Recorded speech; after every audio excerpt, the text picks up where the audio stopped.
Oh my word! Oh my! Tell you what, we're setting people up today. Matchmaking. Matchmaking. That's what I went for.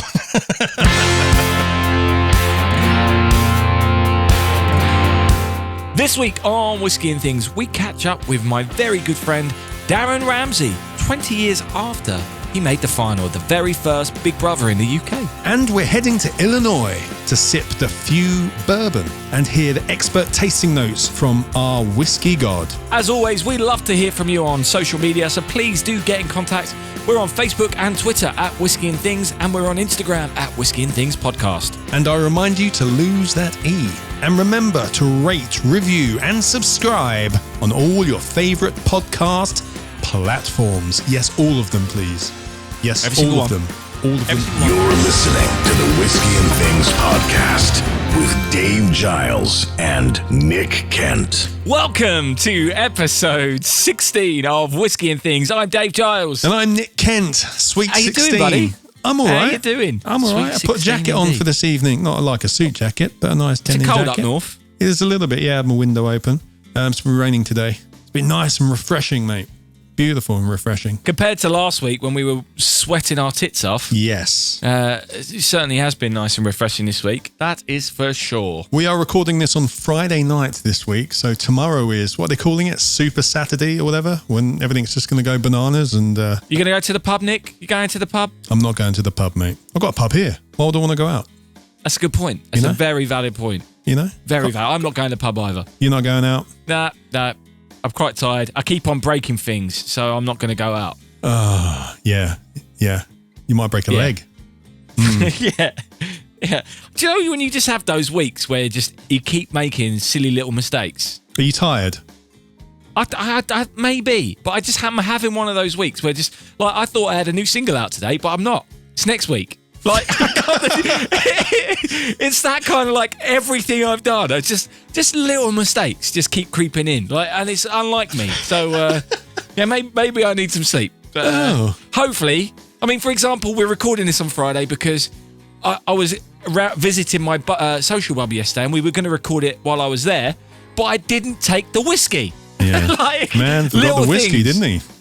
Took all my equipment, but not the whiskey. It just shows we are authentic. We are tasting every time. Oh yeah, we could have done it, but no. He could have lied through his teeth. Looked up some tasting notes, but no. Yeah. That's not our David. No. Talking of which, shall we crack on? Yeah, let's go on with it. I'm thirsty. Let's just get on with it. I'm thirsty, exactly. David. Me too. Whiskey bots, roll out. This week's whiskey. Well, it's Sweet 16, our episode, isn't it? So it's only right that we do a nice sweet bourbon, David. I do. You know me, I love a sweet bourbon. Yeah. This one's quite interesting. It's not from Kentucky, it's from Illinois. All right, can I just say something, Nick? No. Last week, I said I didn't know anything about this whiskey. Yeah. And I said I was going to punch into the Google machine to find out something. Yeah. I did it 5 minutes before we started recording. Great. And I put fun facts about F.E.W. Bourbon, and not a single thing came up. No. You got to delve deeper. I tried a couple of different searches and it didn't come up. Nothing fun came up about this. So I apologise because the Google machine has let me down, and now it's all on your shoulders. Thanks, Mark Zuckerberg. I know it's not him. I know it's not him. Anyway, tell me about this whiskey, which is normally from Illinois. Or you were saying? We're still from Illinois. All right. But, a lot of bourbons come from Kentucky because of the nice layer of limestone. That's another boring conversation altogether.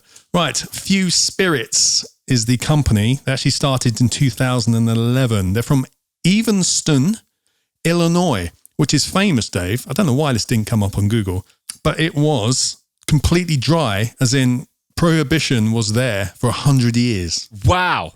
Yes. A long time. From 1872 onwards. So normal prohibition in America was 1920 to 1933. But this preceded it because of a few ladies. The women's temperance movement in Evanston, Illinois, pushed for prohibition. And that's when it started, at 1873 in Illinois, right? And then this is actually where the name comes from, right? Because F.E.W. is actually the initials of a lady called Frances Elizabeth Willard. Okay. Yeah. She helped push through prohibition in America. And she got a whiskey named after her. Well, that's the thing, yeah. Years later, as a big middle finger salute, as it were, this company, when they started up again in 2011, they named the distillery after her. That is amazing. Holy hell, that's amazing. And there was me thinking it was called Friggin' Excellent Whiskey or something like that. Yeah. That's what I was hoping the story was going to be. But no, that's even better. That's even so funny, good. isn't it? So how comes, so Prohibition went all the way into the 70s in Illinois or just in this one county? This town was dry for 100 years. Wow. Even into the Wow. until 1972. They banned alcohol. Crazy. Yeah.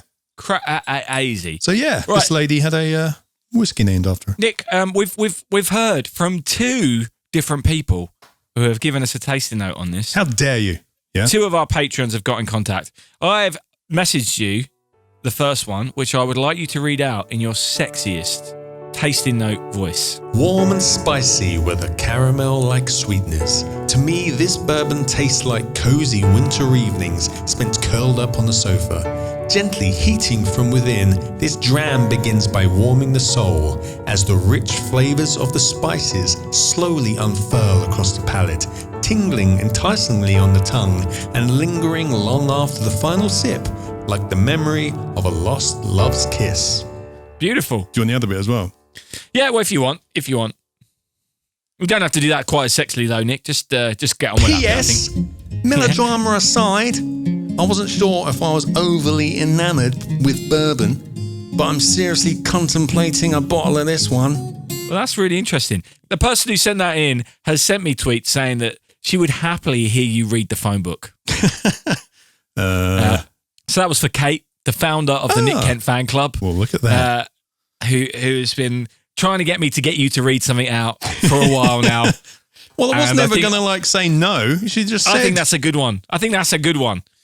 So I hope she enjoyed that. Anyway, enjoyed that. We've also heard, we've had some other notes, which I'm going to read out. And Nick, I really hope you don't edit this out this time, because that'll be 2 weeks in a row, because this is from your brother. My big brother, right? Your big brother, who last week, he sent in a nice long message and you didn't include any of it. This week's thing. Anyway, right, so go Paul literally, just as we were about to start recording this, sent this. He said it's probably his favourite that he's tasted from the Bourbon Master of Malt set, tasting set, which is interesting. On the nose, definitely a sweet coffee aroma. On the palate, more coffee, a touch of vanilla, with a warm, velvet texture to it on the top of the tongue. Certainly a spiciness to it. And on the finish, quite subtle compared with others. Slight spice lingering at the top of the mouth. So it's the first one he's managed to pick out any flavours, and he really enjoyed that one. So amazing. I've yet to have any of this, but they are 2 great reviews. They are. So I feel like the pressure is on for me to enjoy this. Yeah, you have to now. Exactly. But The thing is, I've had a taste of it, and it's not my favourite in the world. Well, I saw you. I was with you when you had your little taste last week, and you did not seem impressed. Which is why when I got both of those, I was quite surprised. Yeah. Anyway, right. This is it's a bourbon. It's 70% corn, 20% rye, and 15% malt. But it's also 46.5% alcohol. So those numbers don't add up, Nick. What are you talking about? That's over 100%. I know. I was testing you. I've actually written here. Make sure Dave is paying attention. 70% corn, 20% rye, and 10% malt barley.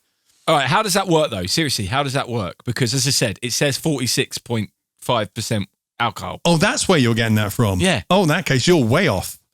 Yeah, that's alcohol by volume. That's how much of it is actually alcoholic. The rest of it's made up of water and all the other ingredients. I'm getting a strong marzipan smell. Wow, okay. Very almondy. For me, I'm just hit with cherry cola. You know, like a melted ice lolly? Yeah. It's really sweet on the nose. Which is marzipan, right? I've always thought cherry cola as being a marzipan. No, I've never connected that. Interesting. But that's definitely there, isn't it? That kind of Yeah, cherry cola as well. It's pure cherry cola. Cherry cola. Stop sniffing, get sipping. Stop posing with the nosing, Dave. My first thoughts, Nick, are I really like that.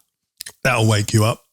I really like that, but it is really strong, isn't it? Yeah, what are we talking here? It was a 46.5. I told you, 46, yeah. Yeah. It's definitely got a kick to it, but there's a lot of flavour in that. It's very sweet. It's very sweet. This is the most, out of all the bourbons we've had so far, this is the most unique flavour. But dude, the finish for me is so long, like the tingle on the tongue. Oh yeah, still there. Still there now. Yeah. Yeah. Mate, that will go on for days. Trust me. Oh God, he inhaled it again. I never learned. Are you struggling with this one? You look like you're not enjoying this that much. It's not. No, I think this is one I usually drink bourbon with, let's see, stronger ones with some ice. I like it as a refreshing drink. I wouldn't have this in a Glencairn, which is what I'm doing at the moment. Why don't you have the rest of it as you would normally drink it? Because I've drunk most of it, mate. I'm not going to have much. Yeah, but you've got enough. You've got enough. Just to put a single cube of ice in there in another tumbler and have it like you normally would. Funny, I do actually have one ready. Exactly. Because Nick just nearly smashed a glass against his microphone. Yeah, that's much better for me with ice. You're enjoying that now, yeah? Oh, it's cool. Takes the edge off it. Oh, yeah, okay. Yeah. And there's a load of flavour in there. It's sweet, isn't it? It's there is. This. I think this would make a brilliant old-fashioned. Because it's got different flavour profile than other bourbons. The spiciness is there. I can definitely beautiful, isn't it? Get the spice and that finish is really nice. I'm with Kate on this, that I would like a bottle of this. Yeah. I think this is wonderful. For me, the ice takes away the sweetness and the spiciness comes through. So it's almost more savoury now than it was before. I wonder whether, because you lowered my expectation of it, I'm enjoying this more. That's what I do to the ladies.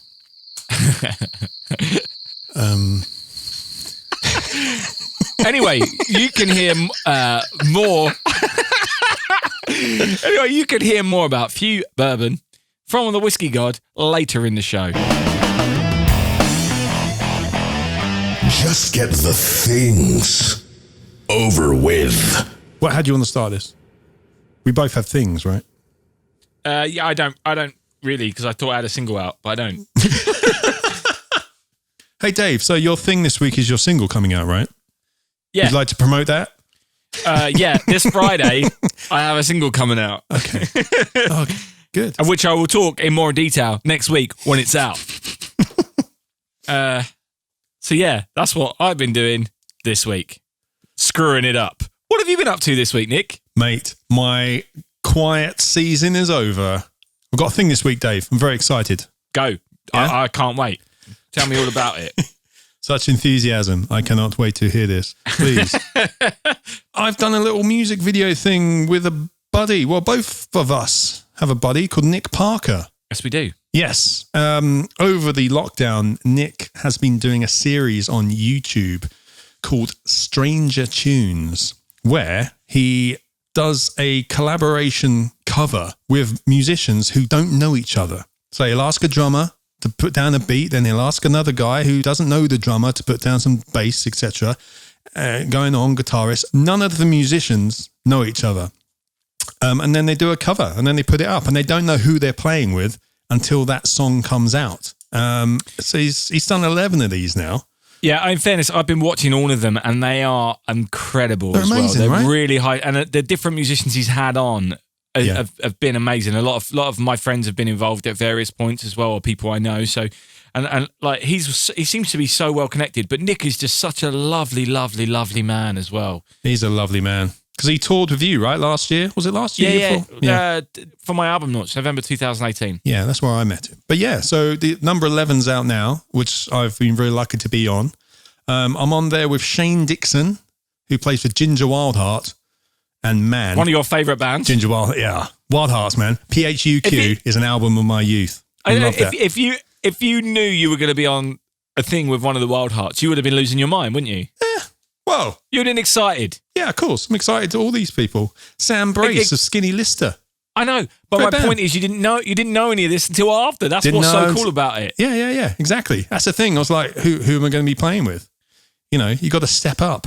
Yeah. Luke Stidson, Twin Falls, who also produced it and mixed it. So yeah, the song we did was AM 180 by Grandaddy. It's such a good tune. Which is cool. Go watch the video. It's great. And what's great about it as well, each episode points viewers in the direction of a chosen charity. And this week, the episode was supporting that pen, the mental health charity Mind. Excellent. So that's great. That's very close to my heart. So that's great news. So we'll be putting the links in the doobity-doos as well. I definitely will. That will go in the doobity-doos of the episode. Look in whatever your podcast provider has in your doobity-doos, and you will find it. There's a thing. Good work. I've delivered a thing. There we go. Well done. Congratulations. My drought is over.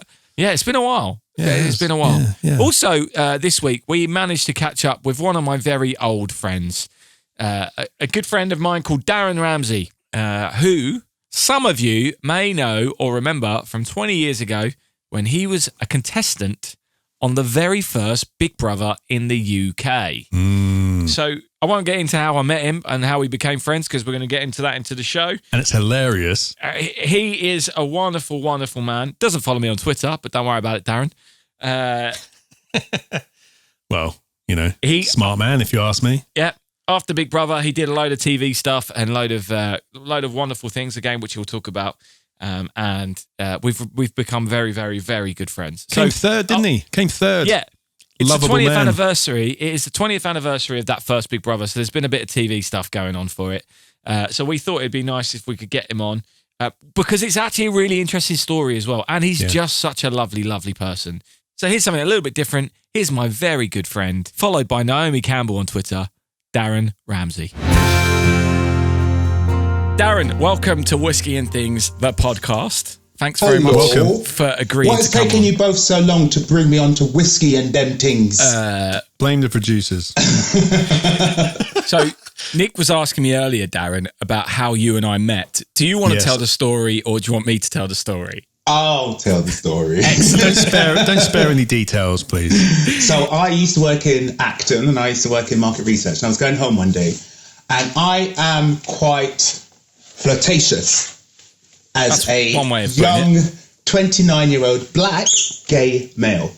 And I got on the tube and I was sitting with two girlfriends of mine and across from me was this guy sitting there in a whole banana suit. Like literally from top to bottom. And all you can see is his skinny little legs coming out of the banana suit. And then I said, "Oh, you picked the wrong day for this, mister." And then I was like, "Hi, how are you?" And then it was really weird because he was really responsive. Like you were like, "Oh, hi, how are you?" You were really down to earth. It was quite weird because I thought you were going to be really sheepish. But looking back, of course he's not going to be sheepish. He's dressed in a banana suit, half naked. It's going to be the shy banana. Yeah. And then we started chatting along and we really got on. And Dave used to be in a band, the Rileys. And he had a badge of the Rileys band. And I said, "Oh, can I have one of your badges?" And he gave me the badge. And that was it. The next day I went to work. I went onto the internet, went onto Facebook, saw the Rileys band, found out they were playing in Shepherd's Bush or something, bought some tickets, Facebooked him. The rest is history. We were friends ever since. We met up once. I think we met up in Soho, and then you were asking me all about the band, and we got talking, and then you were like, "Right, you got this big gig, which was the Shepherd's Bush Empire gig coming up." He was like, "We need to promote it. Meet me next week, Covent Garden this time." So I turn up. He'd printed out and made his own flyers for this gig. Loads of them. Wow. Really? Yeah, it was amazing. Such a fanboy. Always, Nick. And do you know what the thing is? In media, it's really, really hard, to graft. A lot of us, when you're trying to start in the media industry, we don't get big advertisement. We don't get people to know that we've got a gig going on and so on and so forth. So I made him some flyers. We literally went to Covent Garden and we literally flyer dropped. And we sold tickets, didn't we, Dave? Yeah. Actually, people were so interested that night, they bought tickets off me there and then, which was amazing. It was brilliant. A really good night. It was really amazing. Good night. The funny thing happened that night. Obviously, this is now the third time I'd met Darren. Right. And we went into one pub and we were talking to some people at a table and one guy looked up at him and went, "You look like that guy from Big Brother." And I start laughing, and I'm like, you do look like the guy from Big Brother. Oh, yeah, of course. And Darren just gives me this look as if to say, Yeah. What? You don't realise? And I was like, you're the guy from Big Brother. And it was quite amusing. And, do you know, that was telling, because when you're in an industry where people actually know who you are, you can never really trust that many people. So when I met Dave, and Dave liked me for who I was, and I was like, oh, this guy's really cool, I appreciated that. So the fact that I'd already known him for how many weeks or months, and then he finds that out, I felt like our friendship was authentic. And of course it was. Yeah, I did not know that. I had no idea. Yeah. And bear in mind, I loved that first Big Brother as well. But it'd been a few years. It'd been probably 8 years. Did you guys watch the reboot? Did we see the reboot? Did we watch it? You don't say no. Don't. Okay, so for those listeners that are listening to this, Dave is saying yes right now. He watched the episode, the reboot, and he thoroughly enjoyed it. Nick, what's the reboot? No, tell me. No, because I looked up stuff on today. I went on the Channel 4 app, and I've been watching Big Brother Best Shows Ever. Yeah, so what they've done, it's been 20 years. Yeah. Apparently black don't crack. Okay. Clearly, you look amazing. It sure do droop. Trust me. Black don't crack, but it sure do droop. So after 20 years, they wanted to give us like best shows. And then they've done series 1 about 10 days ago. And literally, social media went crazy. Oh my God, I remember this. It was really, really good, blah, blah. And everyone started speaking about it. And it was nice. I shouldn't really say this, but I actually didn't watch it because I lived it. So it's not something that I need to rewatch at the moment. Yeah, I'm going to watch it with my grandkids. Let's go right back to the beginning then for that. We will talk more about the implications of it, but how you were on the first Big Brother, and did you know what it was? Talk about how you ended up being on Big Brother. So I always wanted to be in TV and media ever since I was young. I didn't have the opportunity to do it because in black culture you have to study. You don't really understand TV and media. So when you say I want to be an actor, I want to be in theatre, and I want to do, I want to appear on Richard and Judy one day and do a segment, it's just kind of looked down upon because it's not quite understood why you want to, be frivolous on TV. I was always buying the stage newspaper. Back then we had no internet. And I was always looking at different gigs. You can go to Pineapple Studios in Covent Garden, you line up, you queue up. I'm probably standing next to people from boy bands that you've watched and loved, and they get the gig and I don't. So I was that kid trying to. I didn't have any money to go to a Tally Conti or any of those media schools, so I was always just trying to hustle my way in.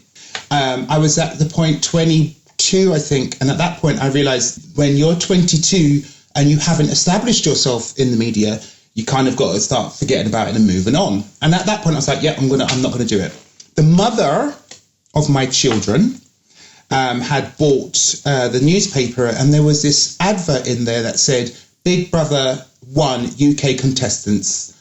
We're looking forward to come on the show. We had to then buy other newspapers to find out what this Big Brother thing was.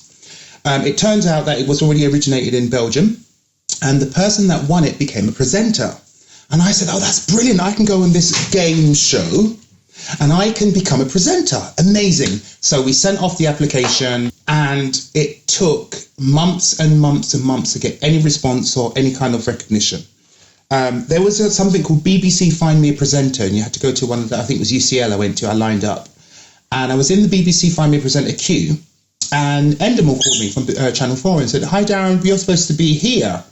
And I was like, oh, okay, well, I've not heard from you, so who cares? And I put the phone down. And just as I said that, one of the BBC's runners came out and said, no more in the queue. We've found our presenter. No more. And there was like hundreds of us standing outside waiting, and it was horrible. They gave us goodie bags. I slowly walked to Golden Square to do my interview, but I was just like, oh, who cares? They're not going to care. They're going to send me anyway. And they saw me. They took me in, and I didn't care. I was just like, this. I don't know what I'm doing. I want your BBC Find Me a Presenter. You guys have taken so long. Let's do it. They give you newspapers and sellotape and tell you to build a bridge out of it. They just want to see how you interact with other people and whether you're I don't know, loquacious. Good word. Great word. And then nothing.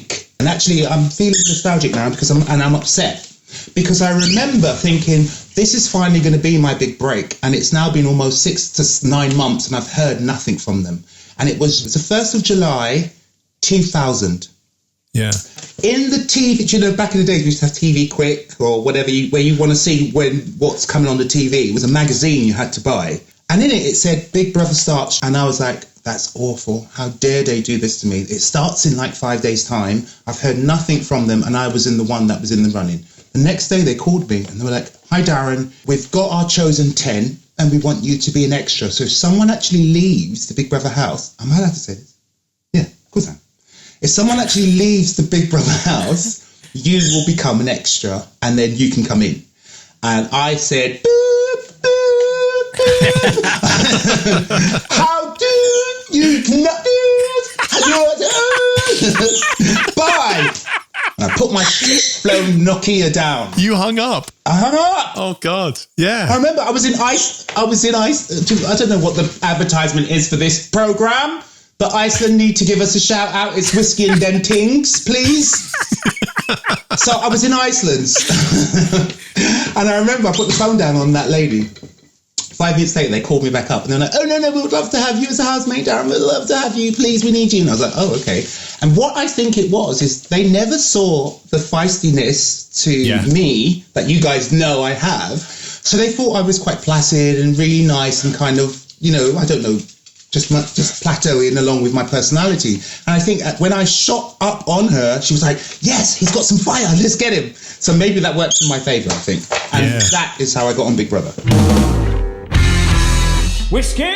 So you can hear the second part of that interview and find out what happened after his Big Brother experience later on in the show. Mate, I was addicted to Big Brother back in the day. From the very first one? I got into the first one in the middle. Yeah, me too. But from the second series, you know, I was kind of hooked. But I knew I had to step back, right? Do you remember when it was on the E4 all day? Yeah. Live. Yeah. I was in my shorts, laying on my sofa on a blisteringly hot day, watching other people sunbathe. Just listen it's to so it. True. It's blistering it's outside. I was just laying there. True. It suddenly dawned on me, what the hell are you doing? Turn it off. What's the highlights in the evening when the sun's gone down? You're just watching them sunbathe, and I was sitting indoors. Then that's when I knew, all right, I had to step back. And you couldn't even hear what they were saying because they'd probably sworn, so all you got was a little birdie tweets. Yes. Oh, the birdie tweets. Yeah. Yeah. I loved it. That first season, again, I think I got into 3 or 4 weeks in and then was hooked. But the second season and the third season, I was full on from the start, hugely into. I mean, I think that the theme song and the Geordie accent, they're almost cultural icons for our generation. Yeah. But should we see if the original Big Brother likes Big Brother? Yeah, I think that's a good shout. The big man in the sky? Yeah. Oi, God! Yeah. So are you a fan of Big Brother? Big guy in the sky? Watching your species has been my series of Big Brother. A concept that isn't new to me. I've been watching Darren long before he entered the house. Wow. Wow, Darren has a fan, it seems. Yes. Well, it's not the first time that God has been a fan of one of our guests. I'm sure it won't be the last. It just shows the caliber of our guests, Dave. In fairness, I've just looked, and Darren is in fact one of 3 people that Whisky God follows on Twitter and Instagram. Oh, wow. So he clearly was a fan. Interesting. Wonderful. Well, Interesting. should we see if he's a fan of this bourbon? Can't wait. This Illinois Bourbon. God, could you give us your delicious tasting notes, please, on this F.E.W. Bourbon? Oh, thank you. F.E.W. Bourbon. Tasting notes. On the eyes, a simple caramel color. On the nose, the eyes don't lie. That caramel you saw is the caramel you taste. You get a hint of bright fruits, like cherry and raspberries. You get the idea that this bourbon could be underaged, but still inviting. On the palate, the fact that this blend is mostly corn is obvious in the mouth. That caramel comes back with a stab of toffee, burnt wood, and if you give it a chance, you will discover a clovish nature maybe some star anise. But there's that youth. That malted grain and the ethanol seem to be an ever-present companion, welcome or not. On the finish, a tannic bitterness that tried to peek its head out now is in full sight, as if a court jester leaving the room. Sourness, malt and tannins throughout, spiciness, and just a tinge of ethanol, again reminding you of this bourbon's youth. Overall, Minnesota oak is a tight grain, an interesting choice. There is some evidence the tightness of the wood, combined with a young age, did not impart much into the whiskey in terms of complexity. However, there is a spiciness throughout that may be just inviting enough for another glass. F.E.W. Bourbon. Ta-ta. Good knowledge there from the Whisky God about the Minnesota oak having a tight grain. Yeah, classic God there, that little nugget of information. Not a single one of you, me, Kate, or your brother have mentioned caramel. No. And he, well, I kind of put that in the cola bracket anyway. You know, the caramel cola taste for me is kind of, you know. You think maybe I should say cola that more. tastes like caramel? Yeah. Interesting. Fizzy caramel. And a star anise. That's the thing you find in like a curry and stuff, isn't it? Oh, yeah, I put that in all my my Indian food. It's the thing you accidentally bite on. Yeah. Not a perfume bomb. That's a different thing. It's kind of like a perfume bomb. But, well, no one likes a perfume bomb. No one does. No. Anyway, you can hear more from the Whisky God next week when we talk about another whiskey.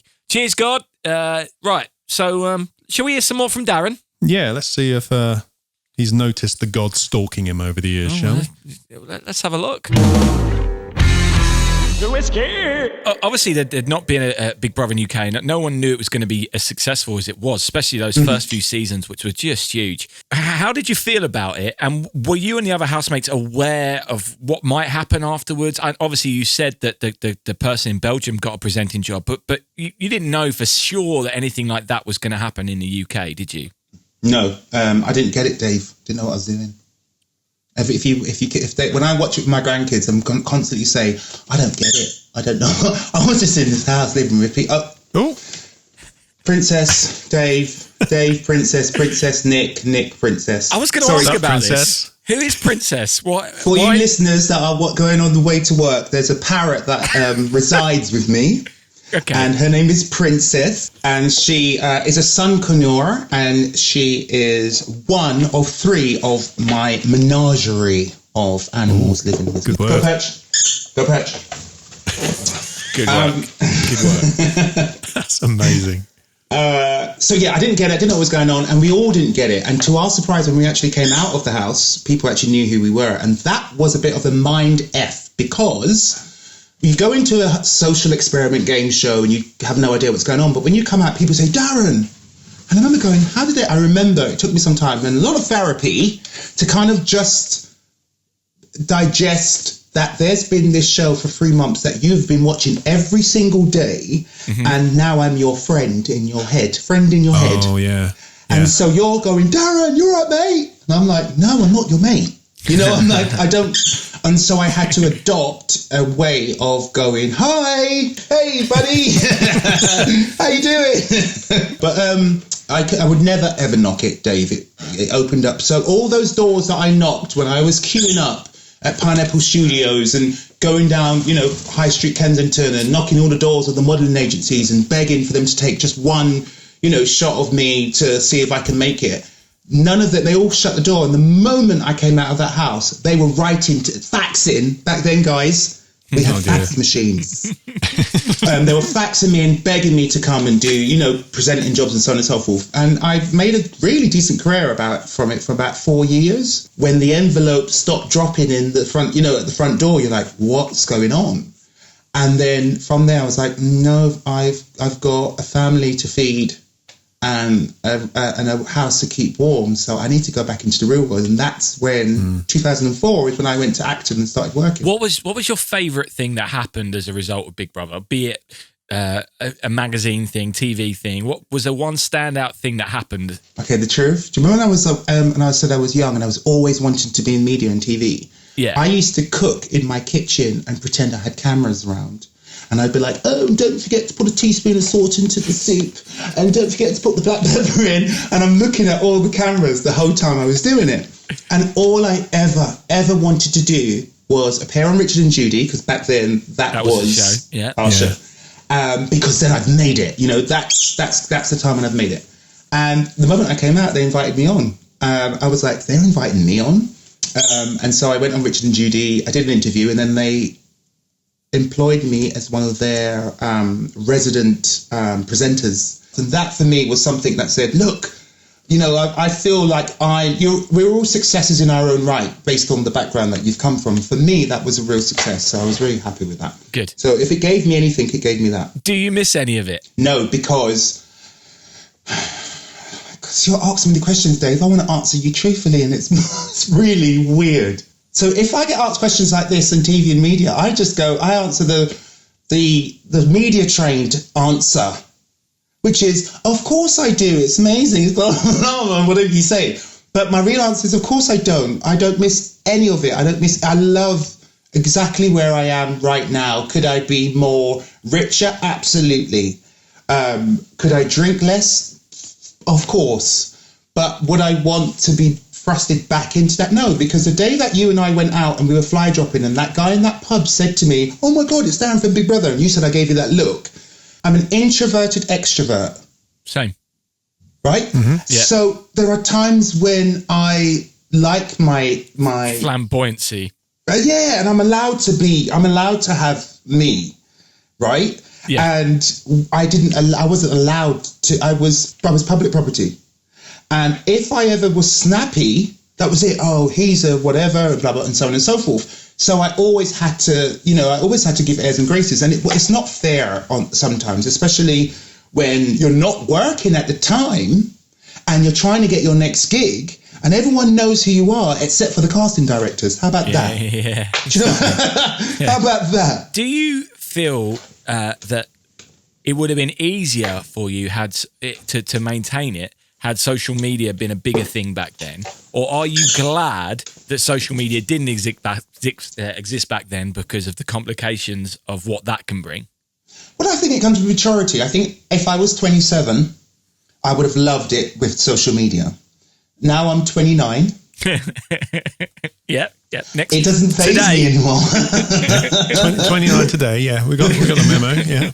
I feel like it wouldn't make any difference for me. I that 15 minutes of, going to premieres and standing next to God knows who was the right time. And so I can't, there's nothing to look back on and say, oh, I could have sustained this because I would have had this number of followers and they would have been able to do X, Y, and Z. Yeah. So when I dreamt of being a media personality and said, I really, really want this, I've got the personality to do that, I fulfilled it. And I was successful in that for about 4 or 5 years. So I kind of feel like, oh, I did that, I've done that, and I'm happy to look back at it one day with the grandkids, as opposed to chasing it again, because I'm quite comfortable in my own skin as I am at the moment. Yeah, obviously, Darren, this is called Whiskey and Things. Yeah. You and I have had many nights out. No, Do really? I have any memories of you drinking whiskey? I'm trying to think. Were you a Jack and Coke man? I can't remember. Well, yeah. I thought you were. Tennessee whiskey. For the listening viewers, I've just held up a bottle of Jack Daniels. Unopened. That's unopened. Yeah. That's for the guests. Is that the only whiskey you normally drink, or have you got others? Yeah, no. So my brother drinks brandy. Yeah. My mum used to, God rest her soul, drink really cheap whiskey. I'm not going to name it, but really cheap whiskey. It does the trick for her. And I always found if I drink whiskey, my grandma was correct. It makes you frisky. Whiskey makes you frisky, brandy makes you randy. That's what my grandma used to say. That's what she could say. Get that on a t-shirt, Nick. This has been fun. It has been fun. I'm glad you had fun. I've been waiting all day for this, to be quite honest. I've been quite chuffed about it. I miss you. And Nick, I haven't seen you in ages. Where you been hiding? Oh, yeah, I worked it out. It wasn't 2013, the O2 Academy, one of Dave's last album launches, was it? No. Well, that was 2012. Yes, is that in, where is that? Oh, yeah, Is that in Islington? Is that in Angel? Yeah. Yeah, probably then. I think there was a night out in Soho. I'm pretty sure we've been out and we've been with Nick. There was a night you lost your coat, Nick. Do you remember that night? Oh, mate, that doesn't narrow it down at all. We all went to Freedom, and we were one of the last people in there, and Nick is walking around trying to find his coat, and he's outside. I went to every bar in Soho. And he was wearing it the whole time. He was wearing a coat. I wasn't wearing the coat. You were wearing a coat. I was not wearing the coat. I promise you were wearing a coat. Maybe someone else's I was livid. coat. I just got that brand new. It's like a asymmetrical coat I got from Zara. Like elastic. Glenlivet it was. And I thought I'd lost it. I went everywhere. I was so angry. And then it just turned up. Apparently on my back. You were wearing it the whole time. There's one thing I want to know. Who is the voice of the God? Because I want him to come with me on a date. There is no voice of the God. He is the Whisky God. Yeah, he just turns up every time we're drinking whiskey. And turns up. Yeah. We beckon him. Well, if you ever get to meet him, Dave, can you give him my number, please? I'll let him know.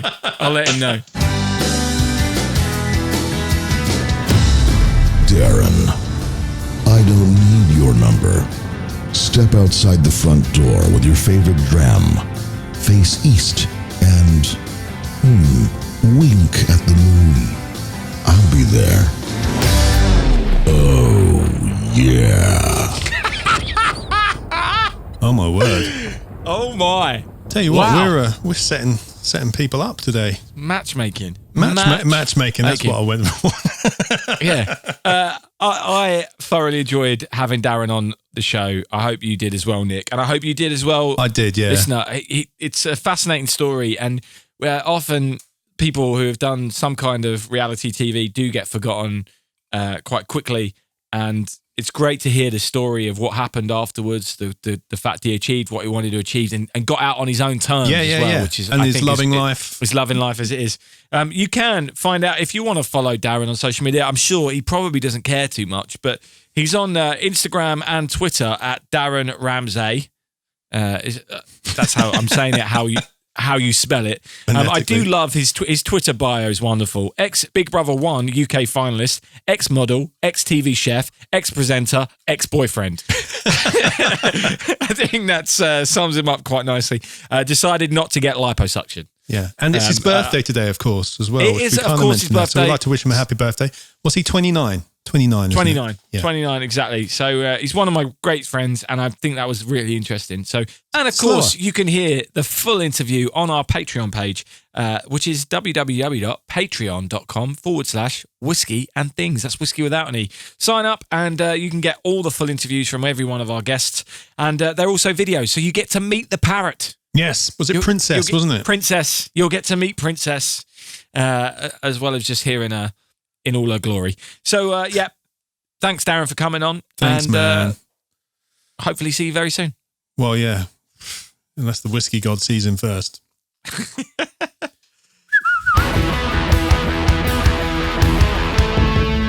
You're listening to the Whiskey and Things podcast.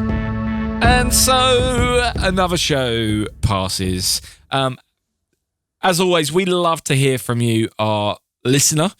So please keep sending in your tasting notes. And it's been great this week seeing everyone send in their photos of them wearing their brand new Whiskey and Things t-shirts. Yes. Which I think you all look stunning.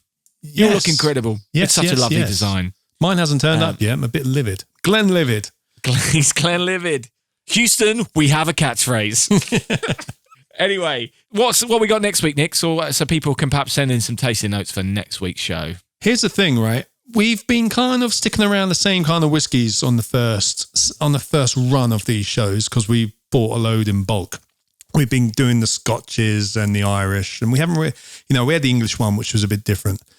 But we will be broadening our whiskey horizons in coming weeks. Horizons, exactly. So, and we're going to start that next week. We're going to Sweden. Sweden. We'll be sampling the Macmyra. It's spelled Macmyra, maybe Macmyra. Special number 6 single malt whiskey next week. So it's Swedish. So that'll be something completely different. If anyone has any experience of any of the Macmyras or the Macmyra Special 6, please do get in contact. We'd love to hear your opinions on them and those whiskies. Yes, please. That'd be fantastic. Fantastic. Next week, have we got guests? No, I don't think we do we? Next week, it's you and I next week. Maybe, yeah. We don't know. You know, we're just flying by the seat of our drams at the moment. Seeing what's happening. Thank you for tuning in. We hope you've enjoyed this week's episode of Whiskey and Things. Don't forget to get involved on all our social medias. And we do have a live show that we are going to be filming very soon on Patreon. So another reason to sign up and get tucked into our Patreon page. Yeah, the Patreon's pretty cool. So the more people get involved in that, the more we can do as well. So please come and find us. Exciting things happening. We're good. That's a good show. Covered it. Smashed it. See, we should do it on Friday nights more often. I think we should. Yeah? I think we should. We don't want to go out. Yeah, especially now the pubs have opened. Yeah. We'll save some money. When we can sit other ends of the country on a house party call, drinking a whiskey. Forever, Dave. You're stuck with me. There are worse people I can get stuck with, Nick. There are worse people. Not many, but there are some worse. Anyway, and on lose that yourself. note, Yeah. See you next week. Cheers. Thanks for coming. Whiskey and Things has been brought to you by And Things Productions.